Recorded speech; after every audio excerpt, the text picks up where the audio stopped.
Isa lang ang malinaw sa akin. Hindi ako namimilit at lalo na hindi ako naghahabol. Sa oras na ipakita mo na hindi ako mahalaga sa'yo, para ka na ring estranghero sa buhay ko. Sa akin, loyalty is everything. Kapag hindi mo nakikita ang halaga ko, ibig sabihin hindi ka karapat-dapat manatili sa mundo ko. Hindi ko sinasayang ang oras ko sa mga taong hindi marunong magpahalaga. Ang respeto, hindi yan basta ibinibigay. Dahil kadalasan nakadepende rin yan sa isang tao. Respect is earned, not given. At kapag nawala ang tiwala at respeto ko, wala nang balikan pa. Ang tao ay dumarating at umaalis, pero hindi ako naglalaro sa relasyon. Simple lang ang prinsipyo ko. Irespeto mo ako, rerespetuhin kita.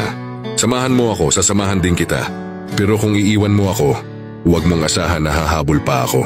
Tandaan mo, ang maging bahagi ng buhay ko ay pribilehiyo, hindi karapatan. Hindi ako nagmamakaawa ng atensyon. Hindi ako humahabol ng kahit sino.